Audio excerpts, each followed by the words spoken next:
Hello and welcome to this week's The Positive Habit. Thank you so much for being here. This week, what I really want to focus on is a great love and a great passion of mine, and that is the habit of reading. And I want to share with you three really good reasons why, if you don't already have a reading habit, why I believe it would really help you. It will help you on so many levels. It'll help you to develop and sustain a really good positive mental health. And the first reason that I think that you should embrace this is the word rest.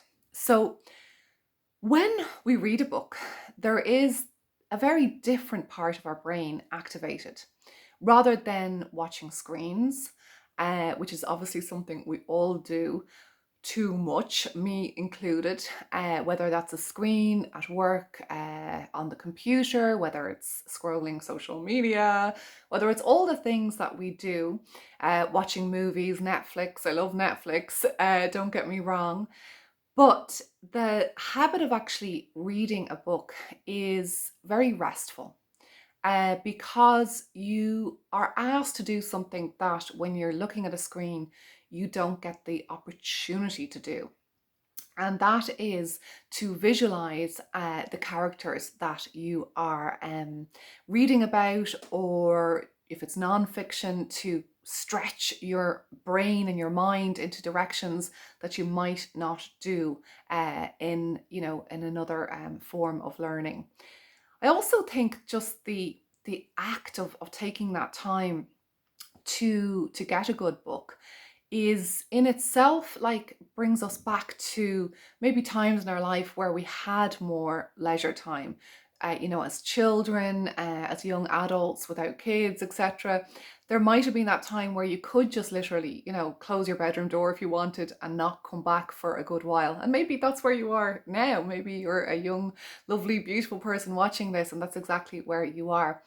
But it's that sense of kind of shutting down the world and going into your own world. And the other thing I love that I find really restful is the sound. Can you hear that? It's like the sound of a book.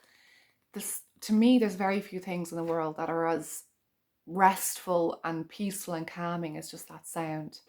And the feel of a book in your hands, just the sense of having this tangible object to hold on to. It's like, for me, I feel like it's like I've got a really good friend always with me, and I can just delve into this world. So that is one reason I think you should rest. The second is, which I've kind of touched on, is imagination, which is what, when we're kids, we really do so easily, and our imaginations are limitless.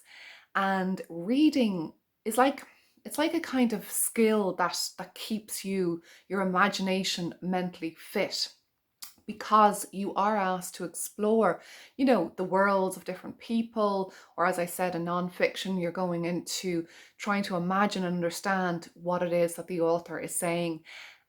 So giving yourself that opportunity to exercise your imagination actually is really what I'm trying to say, is to have that opportunity. I think it's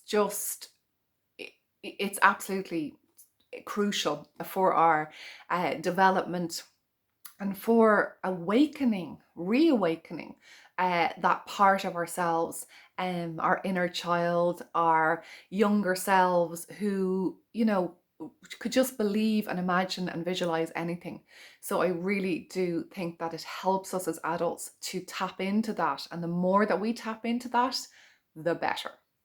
And the third reason, I think, again, from a mental health perspective, is really useful is that, especially, and this is really more for fiction and novels, although again, you can see how it can definitely work, it can definitely work in non-fiction, and I should say that, having written non-fiction, in terms of how we can relate to others in the world. And we can see that sometimes the hard or difficult thoughts that we have, the feelings, the negative feelings, the feelings of isolation, or the feelings of doubting ourselves, questioning ourselves, that we're not alone. And you really discover that through both novels and nonfiction, by exploring the world, the inner world of other human beings. And, in my work, I actually am privileged to see that I really see the inner world of so many people. And as a result, my faith in humanity is huge because I see the parts of people that they are trying to hide from the world quite often. And it is that part that is actually so beautiful, so vulnerable, and so lovable. And you get that, you don't have to be a therapist to get that. You can get that through reading. You can see characters, describe their inner insecurity, their feelings about their marriage, perhaps that might resonate with you, or their concerns over their children, that you could say, God, I feel like that too, and I thought I was the only one. So I think that's another really valuable thing that can help us to really understand that we're not alone. And we definitely are not alone when it comes to experiencing these really common feelings of insecurity and doubt that we all have. So listen, thank you so much for watching. I do hope that I've ignited something within you that will encourage you to perhaps open a book. Maybe you're already an avid reader and I am speaking to the converted. If so, great. And if not, great too. There's absolutely no judgment, but there is just that little inkling, I hope, that you might develop a really good positive habit of reading. Thanks so much, and I'll be with you next week. Lots of love. Bye.